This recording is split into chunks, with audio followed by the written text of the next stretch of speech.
Boa noite, você que nos acompanha pela TV Canção Nova. Sou eu, o Padre Roger Araújo, que estou aqui com você em mais um programa Trocando Ideias. É bom, não é, gente? Nós conversarmos, nós falarmos sobre assuntos da atualidade, assuntos que diz respeito à nossa família, à convivência humana, assuntos que diz respeito à nossa alma, ao nosso coração, assuntos da nossa vida. É bom conversar, faz bem e, sobretudo, conversar com serenidade, com seriedade sobre esses assuntos que são pertinentes a todos nós.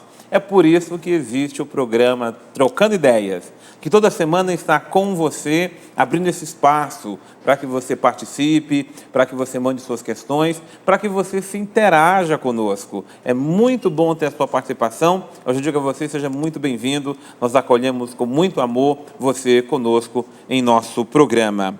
Bom, deixa eu apresentar os nossos convidados, aqueles que estarão conosco hoje, conversando, trocando ideias a partir das questões e perguntas que você mesmo enviar para nós. Deixa eu começar com o Dado, que é santo de casa, não é? Mas santo de casa faz milagre, viu, Dado? Meu filho Dado Moura, trabalha conosco aqui na Fundação João Paulo II, é palestrante, trabalha sobre assuntos relacionados a relacionamentos, né, Dado? Isso. E tem vários livros escritos conosco, e já esteve conosco aqui também em alguns programas Trocando Ideias. Boa noite, seja muito bem-vindo, Muito obrigado, Padre. Muito obrigado mais uma vez. É bom lembrar que você é pai de família, tem... Três meninas lindas. 3 meninas. Tem que falar que é lindas, Padre. Alegria imensa, tá, querido? Muito obrigado. E agora apresentando com muito amor a nossa querida doutora Roseli Cristina. Né?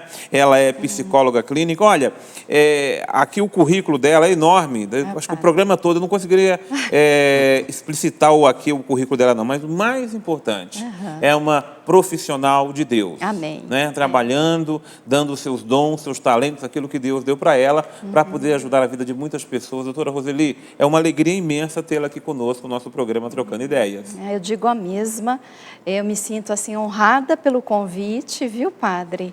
E eu fico muito feliz de poder estar aqui ajudando aqueles e aquelas que vão perguntar, né? E o meu trabalho é colocar mesmo a serviço do Senhor, a serviço dos irmãos. Coisa boa. E a senhora trabalha numa clínica de psicologia, desenvolve um trabalho terapêutico específico, né? Eu estava vendo aqui vivência terapêutica familiar. Isso, Fale já no início do programa um pouquinho para nós sobre isso, que eu acho que é tão importante. Família, para mim, é prioridade. Sim, para mim E o Papa também. Francisco tem nos chamado bastante atenção. Fernanda, vê se depois tem aquele documento da família aí, hoje ele não está aqui, e eu acho que nós temos um contexto muito importante, porque o que Deus quer de nós é que cuidemos de nossas famílias, né, doutora? Sim, sem dúvida. E é urgente, não é? Porque família é a base de todo ser humano. É a família, a base de construir homens e mulheres, não é? Com personalidade equilibrada, né? Com um caminho, uma moral bem constituída, uma fé bem solidificada, não é, Padre? Isso e é assim, fundamental. esse trabalho da vivência terapêutica é maravilhoso, porque é um trabalho, é um método que a gente desenvolve já há 14 anos em São José, no Vale do Paraíba também. Eu fui pioneira a trazer esse método para cá, né? E basicamente é uma terapia breve, porém profunda, que a gente lida com traumas de família.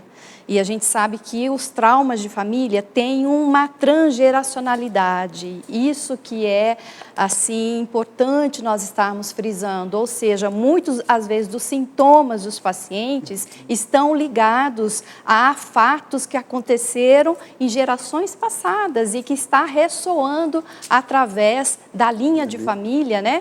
E se concretiza, às vezes, num sintoma, numa situação psicossomática, não é? Numa depressão, em vários mecanismos mesmo de autossabotagens, e a gente percebe que realmente é uma terapia que a gente vai e busca o núcleo do sofrimento, onde assim teve o início, né, o start, os gatilhos que foram desencadeando então esses sintomas na família, porque a gente entende, através desse trabalho, que a família ela tem uma memória entre os membros da família e que é compartilhada essa memória tanto memória de dor quanto memória de alegria. De alegria. Né? Não tenha dúvida nenhuma.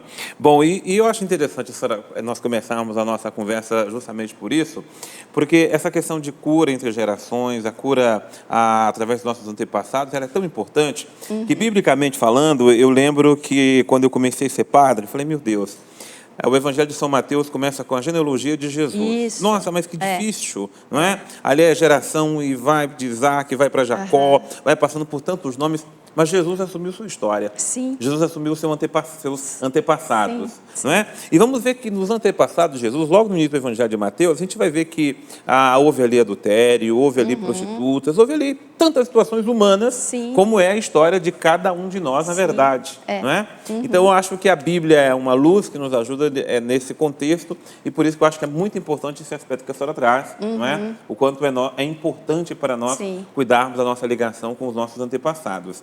Muito obrigado, doutora. Gente, você que está em casa, venha participar conosco, mandando a sua questão aqui para nós, que estamos para conversar com você hoje no Trocando Ideias, tá? Então, eu já estou aqui com o celular para receber a sua mensagem, tá bom? Você manda a sua mensagem para nós através do WhatsApp. Nosso número está aí, é o 12 9671 5810, tá bom? 12 9671 5810. Mas deixa eu lembrar você, o WhatsApp é apenas para mandar questões durante o programa Trocando Ideias. Não é para você ligar aqui para a Canção Nova, não é para você ligar para esse número aí, tá bom? É somente para você mandar mensagem.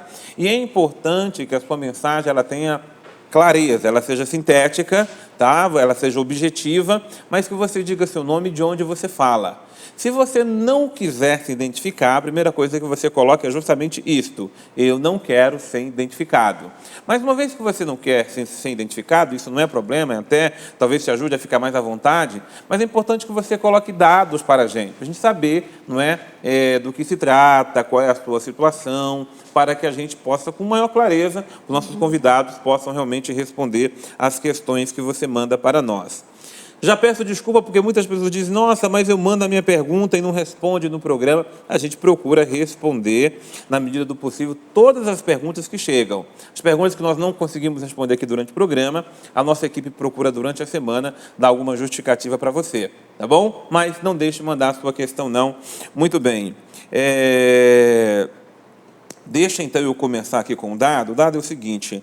O Leonardo diz, ele é de João Pessoa e mandou a seguinte questão para nós. Olha só, eu trabalho muito, sou empresário e não tenho tempo para a família. Estou ficando doido com isso. O que eu devo fazer? Leonardo, olha, uma coisa que eu costumo dizer para as pessoas, no trabalho, não é? Você consegue cumprir todas as suas obrigações, porque você tem uma agenda, não é? Reunião, enfim, todas as coisas que você precisa como empresário, talvez vá te ajudar a colocar também na sua agenda. Meio-dia, almoço em casa. 4 horas da tarde, ligar para minha esposa. Sabe? Porque, às vezes, a ocupação do dia a dia, ainda mais você como empresário, ela pode sobrepor. Aí você coloca, assim como é importante o trabalho, também é importante a família. Então, se por algum motivo está escapando, o esquecimento, está indo para os trabalhos que é muito intenso, coloca na sua agenda lá.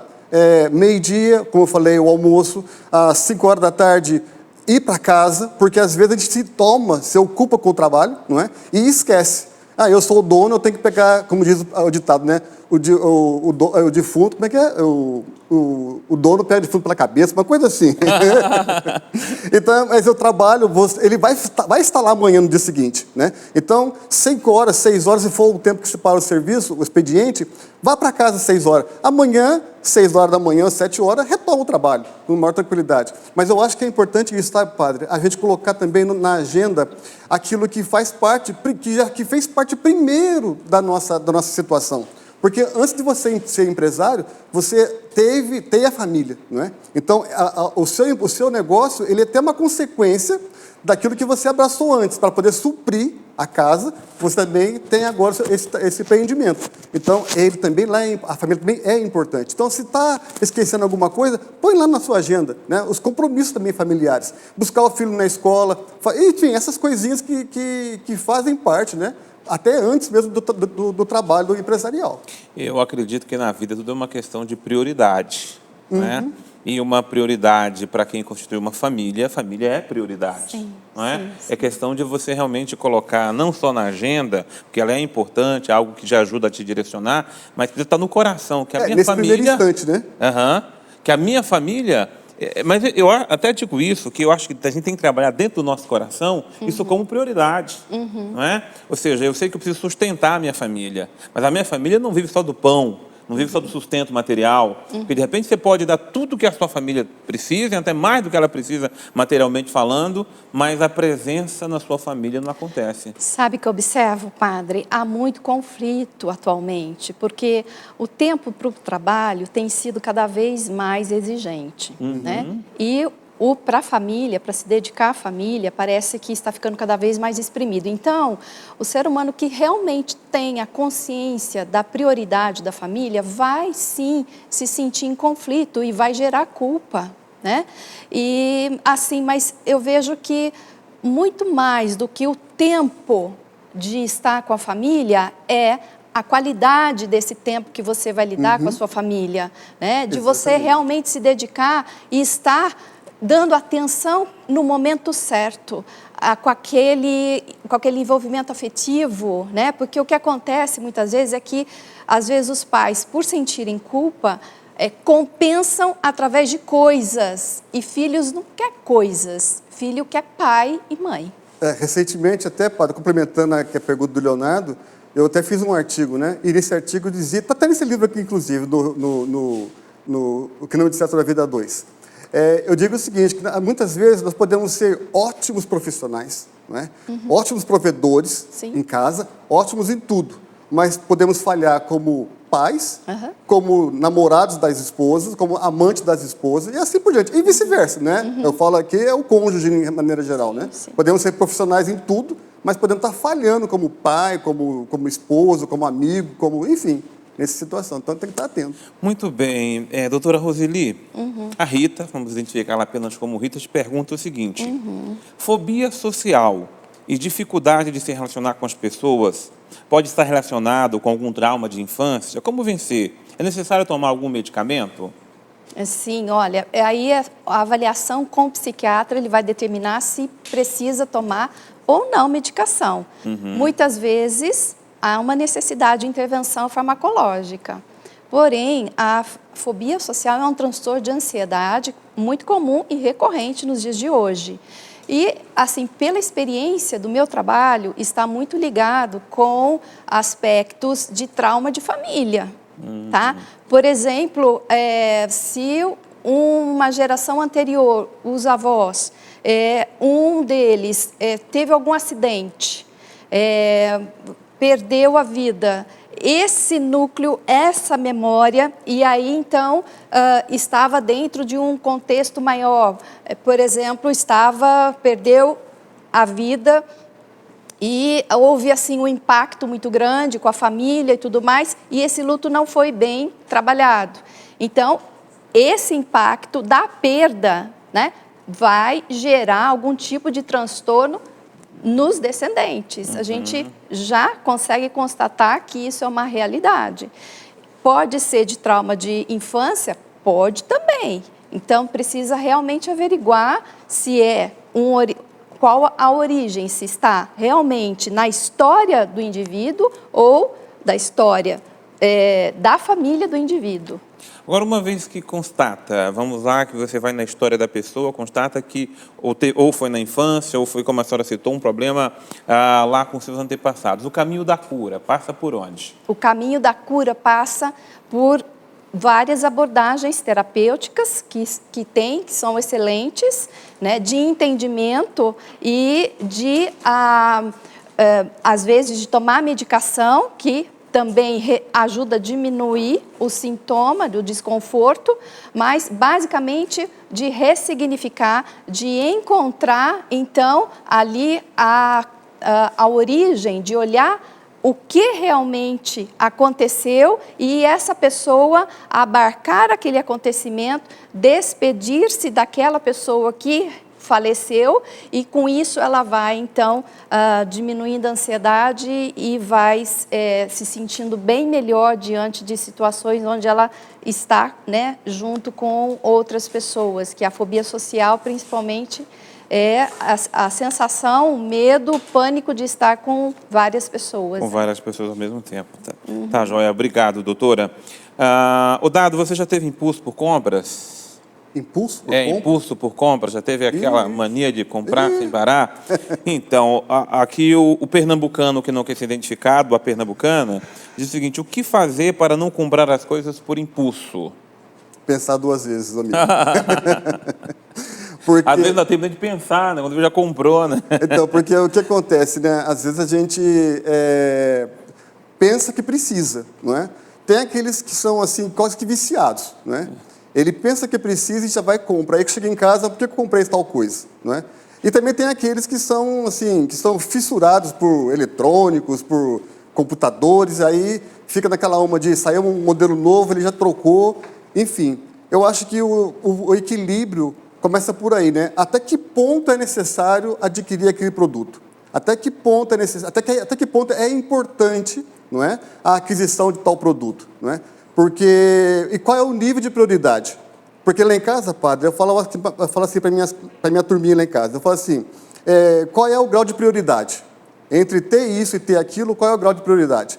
Então, isso aí, até se você é casado, os filhos, a esposa, eles podem te ajudar também. Olha, isso aqui é importante, mas não para o momento.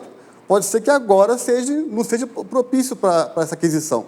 Então, eu acho que conversar com a outra pessoa, conversar com a esposa, se for o caso. E se você for solteiro, pensar qual é o grau de importância é esse produto aqui na minha mão hoje, não é? Porque, ainda mais num dias de hoje, que o crédito, não é? As dívidas, né? A instabilidade econômica é gritante, é notória, nós temos que mais ainda segurar o cartão de crédito, colocá la numa coisinha, num lugarzinho bem escondido para você esquecer do cartão de crédito, não é? E senão a gente acaba nesse impulso e se endividando, aí o negócio já é outro programa, né, padre? Aí o negócio fica feio. Muito bem, antes do intervalo, eu ainda quero fazer uma pergunta para a doutora. Roseli, o seguinte, também não quer ser identificada essa mãe, ela diz que tem 2 filhas, uma com 5 anos e outra com 1 ano de idade. A filha de 5 anos, desde os 2 anos, vive numa birra permanente. Eu fico muito nervosa quando ela faz isso. O que eu posso fazer? São perguntas, assim, bastante contundentes, mas é uma questão, assim, de Primeiro, observar... o que é birra permanente? Criança que fica embirrada? Eu acredito que é uma forma de chamar atenção. De chamar atenção, aquela criança chamar atenção, de controle, né? Uma fase da criança de querer controlar mesmo a mãe, o ambiente, né? Assim, são várias formas de você poder entender a linguagem da criança, mas talvez essa criança, ela esteja mostrando uma necessidade dela, né? E a criança, ela utiliza linguagens diferentes, tá? Mas essa mãe talvez precise olhar para essa criança, além da necessidade do dia a dia material, mas a necessidade emocional dessa criança, tá? Padre, são tantas as interações que acontecem. Por exemplo, dentro da abordagem sistêmica, a gente sabe como que a alma é tocada profundamente dentro de uma família. Um exemplo, uma mulher que aborta uma criança e ela ou tem um aborto provocado, principalmente provocado, e ela vai ter mais uma outra criança, essa criança traz a carga dessa irmã ou desse irmão que foi abortado. Então, cada caso é um caso. Essa pergunta é uma pergunta, assim, muito reducionista, para a gente poder dar realmente uma resposta ou uma solução que você realmente venha a trazer uma modificação no comportamento dessa criança. Eu digo, olha, amada, basicamente eu tenho experiência em crianças, eu sempre atendi família, padre, e crianças pequenas, eu tenho assim, tido muita resposta interessante quando a mãe ora pela criança. Que bacana. Quando a mãe faz oração pela criança, quando a mãe impõe as mãos sobre essa criança e pede para que o Espírito Santo venha habitar nessa criança, venha tocar, venha curar. Porque às vezes essa criança ela traz instabilidade desde o útero materno, o parto e tudo mais. Então, se de repente você já utilizou todas as formas assim de meios psicológicos, quem sabe se você começar a orar pela tua filha, impor as mãos sobre ela e dizer: filhinha, eu te amo, mamãe te protege, você pertence à mamãe, mamãe cuida de você. Colocar palavras. E até eu digo uma coisa aqui, porque a mãe fica muito nervosa. Sim. E o nervosismo da mãe não vai ajudar, Sim, não é? Nessa sim. situação. Porque a criança ela é um receptáculo, ela é uma antena, né? Que ela capta a energia dos pais. Como que os pais estão? E se os pais também não estão bem, essa criança vai refletir através do comportamento. Então, não é olhar apenas a criança, mas é olhar o contexto familiar que essa criança está inserida. Tá? Então, são várias situações que pode provocar essa birra nessa criança, que eu vejo que 2 anos pode estar ligada a uma expressão de uma necessidade interior dela. E, principalmente, deve ser da ligação, o seu vínculo com essa sua filha. Quando a criança ela sente um vínculo que é forte, que essa mãe abarca essa criança, que essa mãe ama essa criança, que essa mãe diz para essa criança: você é bem-vinda, você pertence, você faz parte, eu estou aqui para te ajudar, eu estou aqui para te consolar. Essa criança ela vai ter uma resposta assim fundamental de modificação da ansiedade dela. Que até beleza. dormir mais ela vai dormir. Vai até dormir melhor, né? E talvez é importante a mãe procurar, vendo um aspecto histórico, né? Começou dos 2 anos. O que será que aconteceu naquela família, naquele contexto, né? Sim. Como é que estava o relacionamento dos pais naquela época? Passou por alguma crise, por algum momento difícil, né? Sim. Eu acho que é interessante ela trazer essa abordagem histórica, porque nos ajuda a fazer uma caminhada, não é? E a pontos que, de repente, a gente passou despercebido na Sim, vida, eu não deu faço uma atenção. orientação para você, como eu faço para várias mães, né? Se você deixa essa criança dormir, chega até essa criança, invoca o poder do Espírito Santo para ele revelar a você o que estaria atuando, o que aconteceu, para te lembrar situações que talvez durante mesmo a gestação essa criança, você sofreu alguma situação que essa criança ressentiu, né? E aí você vai orando e vai pedindo realmente para que haja uma cura interior e você vai sentir uma liberação de amor. A criança ela é sensível para sentir a liberação do amor, sabe, Boa. Padre? Doutora Roseli, nós vamos interromper, né? Nem por vontade nossa, porque o assunto está muito gostoso, está muito interessante, mas nós temos que obedecer à questão do horário político, né? É um horário político obrigatório em algumas cidades do país que tem segundo turno das eleições. Então a gente tem esse horário político, esse espaço vai ficar aí, e nós voltamos daqui a 20 minutos, porque o horário político é um pouco mais demorado, e nós voltamos então com o nosso programa Trocando Ideias, vamos continuar respondendo as suas perguntas e você continue então participando conosco, tá bom? É um espaço que nós damos agora e daqui a pouco nós voltamos com o nosso programa Trocando Ideias. Olha aí, gente, nós estamos de volta no nosso programa Trocando Ideias. Tivemos aí, não foi um breve intervalo, não, foi um intervalo até longo demais, mas fazer o quê, né? Horário político tem que acontecer, então vamos para frente. Bom, não deu para eu falar no final do bloco anterior, mas eu começo esse bloco agora falando sobre esse livro maravilhoso, Recomece. Deus acredita em você. Deus acredita de fato na sua pessoa e você pode ter certeza disso. Todo dia é dia de recomeçar. Então, é um livro do nosso querido padre João Marcos Pollack, tá? Sacerdote maravilhoso, está sempre celebrando a Eucaristia conosco, escreveu reflexões maravilhosas para que você possa usar aí nas suas reflexões cotidianas. Ligue para nós, 12 31 86 2600, e você pode pedir esse livro, Recomece, porque Deus acredita em você. Muito bem, vamos voltar aqui no nosso programa Trocando Ideias, porque chegaram muitas questões durante o intervalo. Nós vamos fazer um esforço aí para tentar responder algumas dessas questões. Muito bem, doutora Roseli Cristina, a pessoa não quer ser identificada, mas ela diz o seguinte: eu tive muitos problemas com meu pai e sinto que isto está refletindo hoje na convivência com meu filho. Eu me irrito facilmente, fico muito mal com isso. O que eu faço? Eu tento controlar os meus impulsos, mas quando eu menos percebo, eu já estou muito irritada.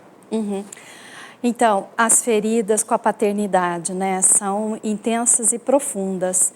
Quando eu trabalho essas questões e que nós vamos colocar, então, numa vivência, por exemplo, a gente observa que aquilo que o filho trouxe de trauma, de feridas emocionais, vai realmente aflorar e, geralmente, o que acontece no coração do filho? Ele fecha o coração diante do pai. E dentro das leis sistêmicas, existe uma que é fundamental, é que o filho jamais pode se fechar para o coração do pai ou para o coração da mãe. Que quando fecha esse coração, rompe o fluxo do amor. Rompendo o fluxo do amor, você vai paralisar, você não vai resolver a sua questão e o que é pior, você vai transferir para a sua descendência. Então, o que é que nós temos que organizar? É fazer com que você consiga olhar o seu pai como uma pessoa que foi ferida, né? Pessoas feridas ferem. Então, nós entendemos que sem julgamento, né, porque a nossa consciência, ela julga demais as pessoas, julga o pai, você não foi bom pai, você foi alcoólatra, você fez isso e abandonou, tararara, tudo isso a gente entende, a gente consegue compreender. Agora, e a dor diante disso? Quando vem a dor da rejeição, a dor de ser abandonado, você fecha o seu coração. Por quê? Porque você também julga. Então, quando nós vamos fazer a vivência, nós colocamos o filho diante desse pai. E geralmente esse filho olha para esse pai com compaixão, consegue entender que ele também foi criança, que ele também sofreu, que ele também foi ferido.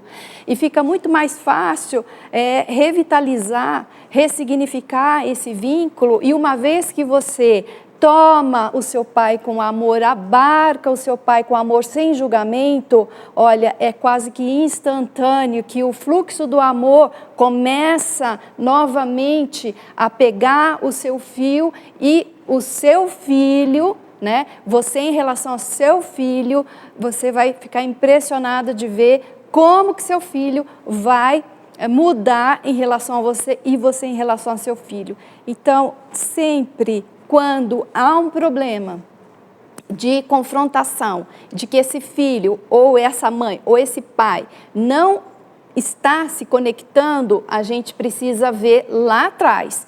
Como foi a tua relação com seu pai e com sua mãe? Certamente, se você combate, se você ainda não perdoou, se você ainda tem algo a reivindicar de seu pai, você pode ter certeza que isso vai ser um padrão que vai repetir lá na frente.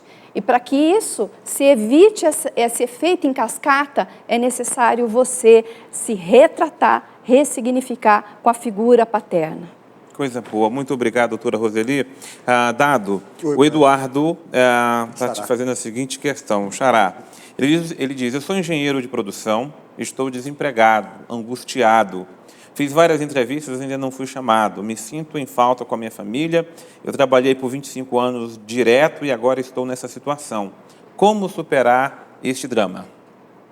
É um drama, Eduardo, porque o desemprego ele nos pega no contrapé, né? Porque a gente tem a missão, né? Aquela uma de ser o provedor da casa. E, de repente, dias e mais dias, você naquela expectativa de que agora vai acontecer o emprego e as coisas não acontecem. Tem eu já passei por isso também. Então, uma coisa que para mim foi muito útil, eu até digo para você como experiência, como desempregado, sabe, padre, eu fazia o seguinte, eu saía de casa no mesmo ritmo que eu tinha quando eu estava trabalhando. Então, estava trabalhando. Então, eu saía de manhã, tomava meu banho, eu me arrumava, saía para buscar emprego e fazia meus contatos, né? Hoje nós temos aí o networking. Eu fazia contato com os colegas, porque sempre alguém saberia de alguma coisa. E por menor que fosse a possibilidade de uma recolocação, aquilo levantava a nossa autoestima, nosso moral diante do desemprego. Então eu digo para você o seguinte, nessa situação, não perder as esperanças. Então, continue no seu ritmo de fazer seu networking. Hoje nós temos aí o LinkedIn, temos aí o Facebook. Não tenha vergonha de falar que está desempregado, porque muitas vezes a gente fala assim, nossa, eu fui engenheiro e quando eu estava desempregado, eu falava, nossa, eu tenho inglês, tenho espanhol, tenho tudo mais, estou desempregado, trabalhava com exportação, estou desempregado. Então, mas esses são rótulos, não é? Não tenha vergonha de falar para os amigos que está desempregado, que está buscando uma oportunidade. E, de repente, como engenheiro, né, a função de engenharia no que você hoje praticou, pode ter um outro emprego, né, paliativo, né? Mas eu sou engenheiro, não posso fazer tal trabalho. Mas, a partir desse trabalho, pode ser um trampolim para você voltar para o mercado de trabalho.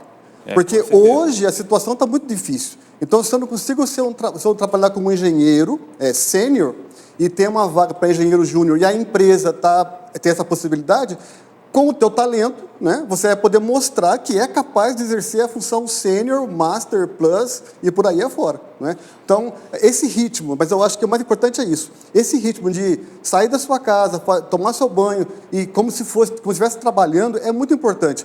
Não que você vá só ficar na rua, não é isso. Mas esse sair de casa é fazer os seus contatos, não é?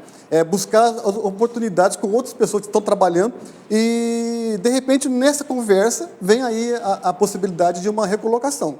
E eu digo o seguinte, desempregado sim, desocupado não. Exatamente. Eu acho que a pessoa pode passar pela situação, e muitos brasileiros hoje têm passado, que é um drama hoje no nosso país, a situação de desemprego, mas até pegando esse ponto que você falou, eu acho que, como Deus não nos deu um só talento, Deus nos deu muitos talentos. Exatamente. Se o talento da engenharia não está sendo possível usar agora, porque não está conseguindo emprego, os outros talentos que você tem, nem que seja para lavar louça, meu filho. Dá aula de matemática, de repente. Não, nem que seja uma coisa menor. Porque eu acho que o que é angustiante, né, para a pessoa é ela ficar em casa sem ter perspectiva nenhuma para fazer. Vai criando aquela angústia, aquele vazio, não estou me sentindo inútil, não estou fazendo nada. Esses dias eu peguei aqui na praça de Cachoeira Paulista, achei lindo demais. Uma moça que é enfermeira, não está conseguindo trabalhar de forma nenhuma, e ela pegou, então, montou uma bicicletinha. Nessa bicicletinha que ela montou, ela começou a vender doces e tal, e o maior sucesso. Hoje ela ganha mais dinheiro do que enfermeira. Né? Porque ela começou a fazer um negócio pequeno. Mas se ela tivesse ficado em casa chorando, lamentando, eu sou enfermeira, eu me formei, eu fiz faculdade, a criatividade não teria vindo para fazer o que ela está fazendo hoje. E muitas pessoas colocam a criatividade para fora, porque Deus age na nossa criatividade, não é? Deus nos inspira, mas Deus não nos inspira se a gente ficar em casa, olhando para cima, angustiando, chorando, só lamentando, porque aí a gente não sai do lugar. Não importa o que você vai fazer. O que Deus não quer você desempregado, não. Mas se ocupe, não é? Eu tenho certeza que muitas portas, com o seu tempo, vão se abrir para você. Eu digo para ele, porque tem muitos outros desempregados também nos acompanhando, e como nós queremos, não é? Que cada um possa se encontrar. Muito bem, doutora Roseli, olha só, essa mãe disse o seguinte, ela se identifica, me chamou Ana Tereza, meu filho adolescente começou a falar em suicidar. Levei-o em um psicoterapeuta e está se tratando. Continua indo à escola, está no 2º ano do ensino médio, eu amo meu filho profundamente. Mas ele é fruto de um relacionamento casual que tive. Conheceu o pai com 8 anos, não tem interesse em manter laços afetivos com o mesmo. De que maneira eu posso contribuir como mãe para que o tratamento que iniciou, com medicação, seja bem sucedido e ele saiba que todos o amamos muito? Sim, a questão do suicídio é seríssima, é grave, porque isso, assim, a incidência é muito maior do que se possa imaginar, do que a mídia realmente revela, né? E precisa ser tratado com bastante cuidado, com muita complexidade. Porém, acontece assim, no meu olhar sistêmico, quando um indivíduo, ele tem a tendência a se suicidar, é porque já houve casos na família anteriormente. E Isso a gente constata na nossa realidade profissional. Quando acontece desse indivíduo ele buscar o suicídio, geralmente ele está num padrão de repetição de alguém que já cometeu suicídio nas gerações anteriores. Tá? E esse alguém, ele precisa ser incluído dentro desse sistema, reconhecido e não rechaçado, e não julgado pelo que ele fez. Então, assim, procurar ter esse olhar, conhecer a sua história, a história do seu marido. Agora, outra coisa, como é importante a paternidade, o fato do seu filho não querer ter proximidade com o pai, isso é sério, porque, na verdade, esse filho, ele necessita desse pai, né? Houve um relacionamento causal, mas o pai continua sendo pai, ele pertence ao seu sistema, ele não pode ser deixado de lado. Então, eu acredito que se você começar a falar muito bem do pai dele, né, e que ele não é filho, né, de pai órfão, mas que o pai é vivo e que, no entanto, é necessário ele estar em contato com o pai, com a força masculina desse pai, incluir esse pai no seu sistema, isso vai ajudar, vai dar força para esse menino continuar na vida. Infelizmente, existem situações em que por ignorância, desconhecido de que uma pessoa que tem tendência a suicídio, né, geralmente não parte já da primeira geração, já houve casos anteriores. Agora, estude a sua história e a história do seu marido e coloque também, à medida do possível, esse filho em contato com o pai, mesmo que ele não deseje, mas comece a falar bem desse pai para esse seu filho, porque certamente ele está com o coração ferido em relação ao pai. Mesmo que ele não tenha contato com o pai, acho que você precisa fazer esse esforço, minha amada, para você dizer bem do pai desse seu filho, e isso vai trazer conforto, consolo para o coração dele. Que beleza. Eu tenho que dizer que eu fui criado somente com a minha mãe, porque meus pais se separaram justamente quando eu nasci. E uma coisa foi muito determinante para a minha história. Mamãe nunca falou mal do meu pai. Nunca. Primeiro, nunca nos afastou dele, sempre nos direcionou, sempre nos falou que ele era nosso pai. Eu apenas depois de crescido que eu fui entender que mamãe tinha sofrido muito com meu pai. Mas a mamãe nunca trouxe isso para nós. E eu creio que isso foi muito positivo para a minha história. Meu pai faleceu esse ano e eu fiz questão de ir no enterro do meu pai, como foi positivo para mim. Mas isso que a senhora está falando, a mãe precisa... a mãe não pode ser aquela que passa a imagem do pai negativa para o filho. Sim, não é? sim. Porque quando isso acontece, realmente vai ser mais traumático para o filho, Sim, para a criança. porque passar a imagem negativa é a mesma coisa que excluir. E uma das leis sistêmicas que regem relacionamento é dizer não à exclusão e sim ao pertencimento, tá? Mesmo que esse filho não conheça esse pai, mas ele é filho, esse pai gerou, esse pai doou, né, a célula, doou para esse filho algo dele. Então, esse filho traz em si o pai. E quando se exclui o pai, algo desse filho fica fragmentado.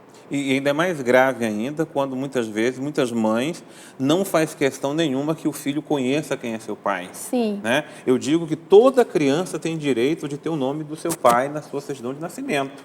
Tá? Por mais que tenha sido a relação causal, seja qual for lá o problema, o pior que seja a pessoa, é um direito que uma criança tem. Sim, né? agora, complementando um pouco, amada, eu gostaria de dizer o seguinte: faça sim a psicoterapia, seu filho precisa... de medicação também, mas principalmente oração, minha amada. Ore pelo seu filho.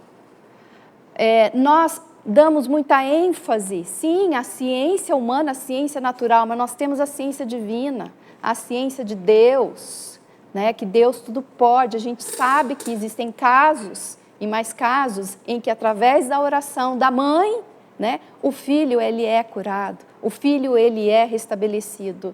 Então ore para que o seu filho fique na vida e que ele se afaste de todo pensamento, né, ruim que tenta tirar a vida do seu filho. Ô, gente, falando de pai para filho, olha que beleza a capa da revista Canção Nova desse mês de outubro. Está aqui um pai que está junto com seu filho, que beleza, lembrando que, sobretudo do mês das crianças, que é esse mês de outubro. Você já deve ter recebido a sua revista da Canção Nova esse mês.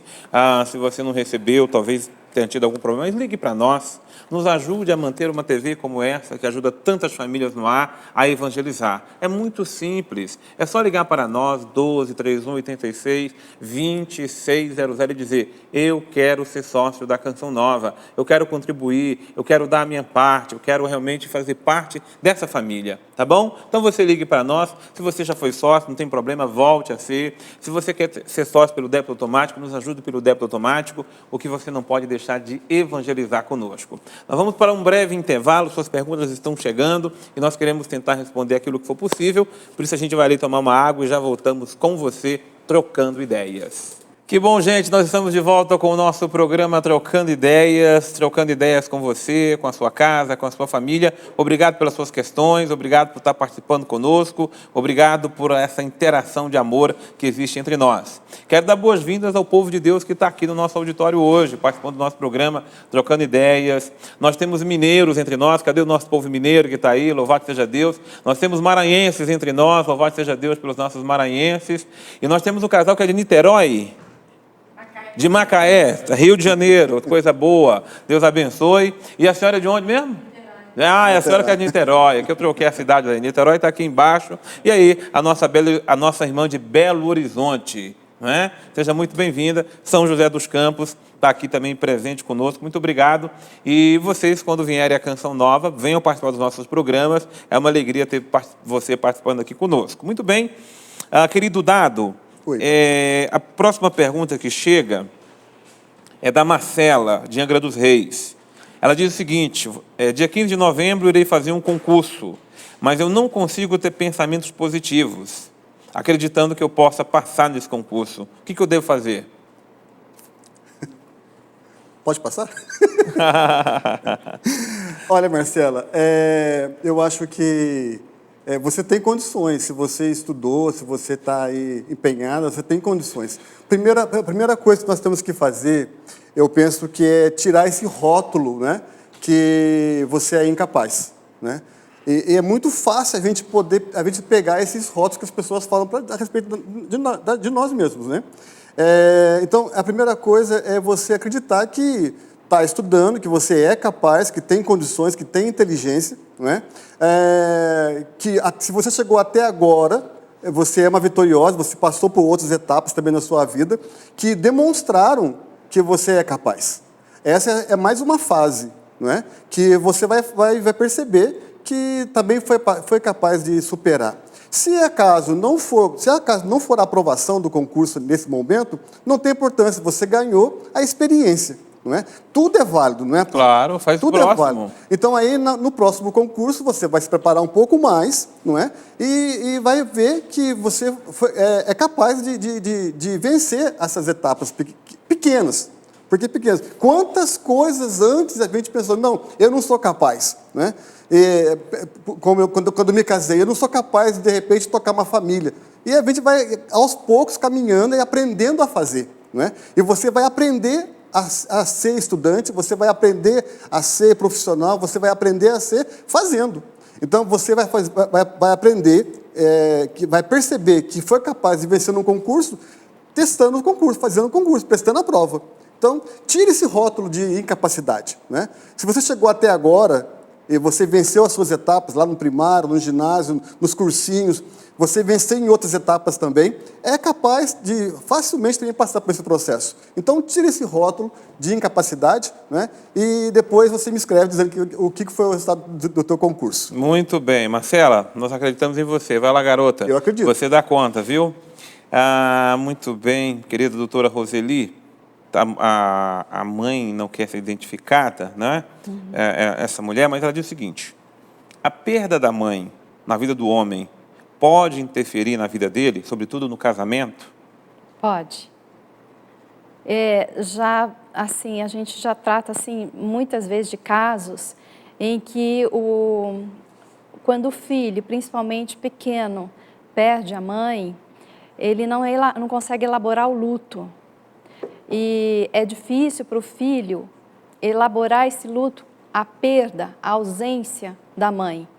E o movimento interior desse filho, jovem principalmente, quando perde a mãe, é de seguir a mãe na morte. Porque existe uma lealdade, uma fidelidade no amor dos filhos para com os pais. Quando esse filho perde a mãe, gera um sentimento de abandono intenso e uma angústia muito grande.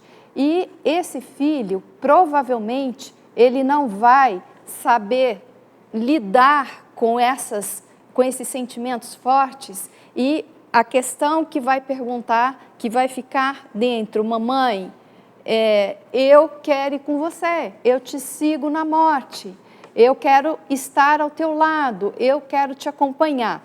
E esse pensamento e esse sentimento, uma vez que fica ressoando inconscientemente, provavelmente esse homem, ele vai desenvolver algum tipo de ansiedade, transtorno de ansiedade ou depressão, ou ele vai buscar nessa mulher, na sua mulher, a imagem da mãe que ele perdeu. Então ele vai transferir o sentimento de abandono, o sentimento, às vezes, até de rejeição, porque às vezes a criança não consegue compreender mesmo a morte, ela vai elaborar com uma rejeição, e esse homem então vai buscar na mulher aquilo que ele não conseguiu tirar da mãe. Então existem muitos processos inconscientes, muitas dinâmicas inconscientes que paralisa às vezes a maturidade psicológica do homem em função da perda precoce da mãe. Tá certo, doutora. O Dado, é o seguinte, Pois não, padre. a mulher também não quer ser identificada e te pergunta: estou casada há 1 ano e não estou conseguindo lidar com os ciúmes do meu esposo. Eu vivo imaginando as mais diversas situações, mesmo sem que ele me dê motivos. Isso está atrapalhando muito o nosso matrimônio. Então, padre, ela mesmo deu a resposta, né? Ela está imaginando situações, né? E se não tem ali uma matéria, se não houve nada ali que aconteceu, que surgiu essa dúvida, começa você a fazer então esse trabalho de acreditar nos fatos ali, não é? Você está imaginando, e um problema maior é que as pessoas, a pessoa ciumenta, ela cria uma história na cabeça, ela vive um filme, né? Só ela que vive.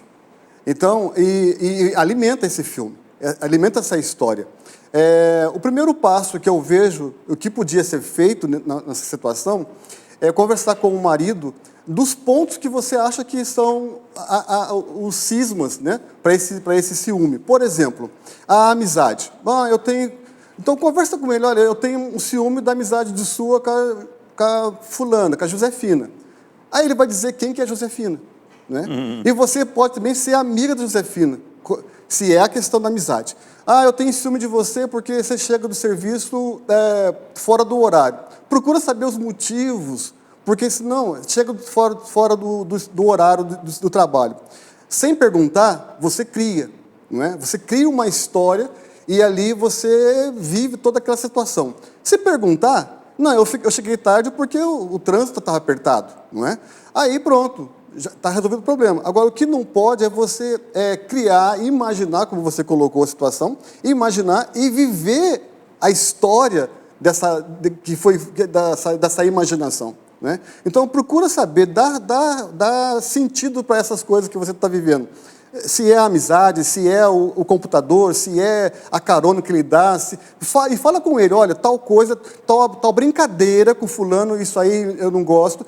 Ele tem que saber. E aí, juntos, né, marido e mulher, e outra coisa, 1 ano de casado, vocês estão aprendendo ainda a viver junto. Casamento é isso aí, né? Eu falo que casamento é igual uma concretagem. No primeiro dia, você tira o vergalhão de dentro do concreto. E com o passar do tempo, Aquilo vai se solidificando. Daqui 10 anos, 20 anos, 30 anos, aquilo vitrificou. Você não consegue mais tirar. Então, você está passando por um processo, não é? De viver junto. É o início, não é? De uma experiência onde duas pessoas distintas vão começar a viver agora o único, não é? Então, isso aí é uma experiência, aí é um processo, não é? Então, que vai fazer valer muito a verdade e a transparência entre vocês dois. Então, começa agora, nesse primeiro ano, para que não chegue lá no quinto ano e você com essa pulga atrás da orelha, porque daí vai ficando cada vez mais difícil você lidar com isso. Então, agora é o começo, é o processo. Assim como no namoro, você colocou muitas coisas que eram importantes ser trabalhadas naquele processo da conquista e tudo mais, agora também recomeça o processo, só que agora como casados. Então, você vai ter que começar a colocar, vocês, como cônjuge, né, vão começar a colocar as coisas que são os espinhos da relação, da boa convivência. Então, a imaginação, enfim, tudo isso que eu comentei ainda há pouco, tem que trazer à tona, né, para que vocês comecem a viver um processo e vivam bem, né? Porque senão vai viver 2 anos de casado com a preocupação se ele viajou a serviço ou ele viajou. Aí você não vai aguentar, nenhum dos dois vai aguentar. Então, agora o processo é essa experiência de se dizer, né, se mostrar frágil, porque muitas vezes também tem a fragilidade. Se mostrar frágil nessa situação, eu acho que é aí o caminho. Coisa boa. Muito Padre, obrigado. Depois não, se querido. possível, né? Assim, o ciúme é um dos ingredientes que mais faz separação de casais. Sim. E a gente vê que o ciúme já é uma antecipação de uma separação. Porque é muito difícil um casal manter-se bem ajustado, equilibrado, com o ciúme, tá? E o ciúme, ele traz várias dinâmicas no casal. O ciúme, ele é provocador e ele é desnivelador no equilíbrio desse casal. Eu vou dar um exemplo. Uma mulher, ela sente muitos ciúmes do marido e eu fui investigar. O que se passou na vida dessa mulher, enquanto filha, foi exatamente o que ela está repetindo, é o mesmo padrão. Ou seja, a mãe dela sempre foi ciumenta em relação ao pai dela e ela não percebia isso.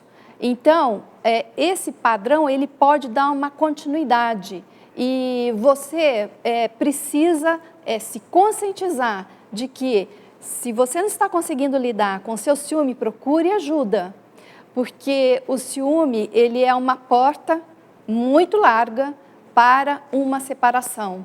É como se você estivesse já antecipando a separação. Agora, o ciúme também é tratado não só na esfera psicológica, mas também espiritual, né? Porque nós sabemos, nós que somos cristãos, católicos, São Paulo fala claramente a respeito do ciúme, que não devemos trazer ciúmes, não devemos alimentar os ciúmes em nós. Então, cuide, né, para que você se liberte desse sentimento que é escravizante. É um sentimento que escraviza, é um sentimento que te dá uma sensação de que você pode ser traída, pode ser abandonada e que, na verdade, às vezes você pode estar carregando isso da sua família de origem. Agora, a doutora Roseli, 1 minuto que nós temos ainda, dentro do assunto do ciúmes, a Simone pergunta: eu tenho muito ciúme dos meus filhos, eu tenho medo quando eles ficarem adultos, de como vou lidar com meus ciúmes, porque eu sinto que meus ciúmes é grande. Então, assim, é outra categoria de ciúmes aqui. Pois é, né?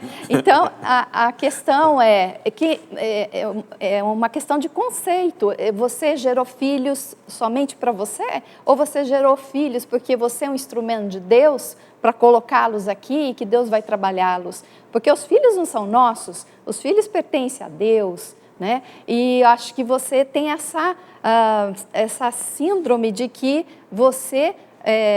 somente você é capaz de cuidar dos seus filhos ou se colocar de uma forma a segurá-los na vida. Os filhos não se sentem bem assim. Isso gera insegurança nos seus filhos. Você necessita trabalhar em você essa insegurança, porque os seus filhos, eles vão seguir o decurso natural da vida, né? Que é crescer, amadurecer e, às vezes, casar, às vezes, seguir uma vocação específica, e você vai precisar ir liberando os seus filhos com amor para que eles possam, sim, sair e ir a conquistar o seu espaço com a sua permissão, porque, padre, às vezes, os filhos, eles ficam nesse sentimento preso da mãe e medo de abandonar a mãe. Isso gera no filho uma resistência em querer tocar adiante a vida, em querer abarcar a vida deles. E aí eles vão ficando acomodados dentro de suas casas. Então, cuidado. Ô, gente, o programa está muito bom, tá ou não está? Mas a gente sabe que o tempo é muito cruel conosco também, né? Bom, doutora Roseli, eu queria agradecer imensamente a senhora por ter nos dado essa graça e já convocá-la para estar conosco aqui outras vezes, tá? Virei, sim, e eu quero, inclusive, apresentar aqui esse folder que ela me deu, Vivência Terapêutica e Familiar, Vincule-se à Força da Vida. Mas tem uma frase: deixe de carregar fardos e enredos destrutivos que não lhe pertencem. Então, você pode entrar no site. Sim. Como é que as pessoas fazem para ter o contato? É o site roselicristina.com.br. A gente está colocando ali o site dela, porque eu sei que muitas pessoas, tem muitas outras questões que foram mandadas aqui para nós, não é?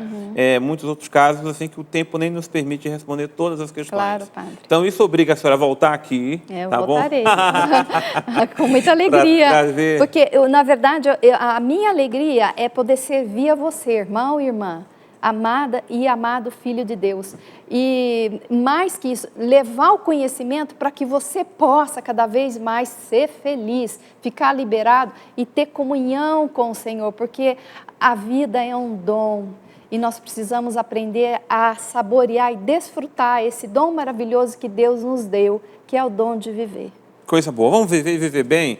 Eu acho que isso é carinho de Deus, Sim, não é? sim. Quando a gente encontra um médico, encontra um psicólogo, encontra um padre, encontra os caminhos que Deus nos dá nessa Sim. vida, é o meu de Deus cuidar. Então, a gente percebe que tem essa problemática, ou essa dificuldade, procure Deus, onde é que está o seu carinho, onde é que está o seu cuidado por mim? E a doutora Roseli está aqui hoje para ser esse cuidado de Deus através da vivência terapêutica familiar, esse trabalho maravilhoso que ela faz. Faz terapia que ajuda muito, tá? Eu, como padre, há 3 anos atrás, procurei uma terapia que foi muito bom para mim. Eu tenho certeza que vai ser muito bom para você também, para sua casa, para sua família ser melhor. Tá bom? Claro, procure uma sadia terapia. Isso é importante dizer, viu? Meu querido Dado, alegria imensa ter você aqui conosco no nosso programa Trocando Ideias. Muito obrigado. Sempre trazendo a sua contribuição valiosa e preciosa. Muito obrigado, padre. Precisando, só chamar. Coisa boa. Gente, olha só. Antes de encerrar, quero lembrar que tem um feriado. Você sabe qual é o próximo feriado? É 2 de novembro. Mas 2 de novembro as pessoas vão sempre para o cemitério, é justo, né, que vamos lá rezar pelos nossos falecidos, mas temos o feriado de 15 de novembro. Então, do dia 11 até o dia 15 de novembro, aqui na Canção Nova, nós temos acampamento de cura e libertação.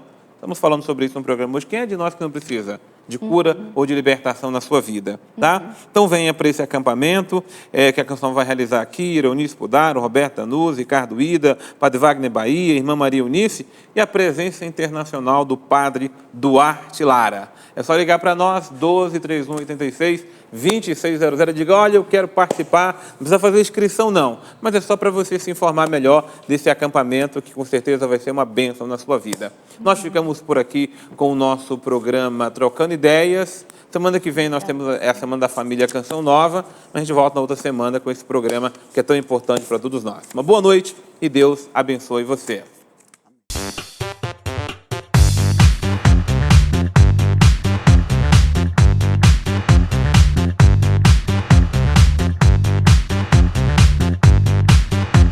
CançãoNovaPlay.com. Assine já!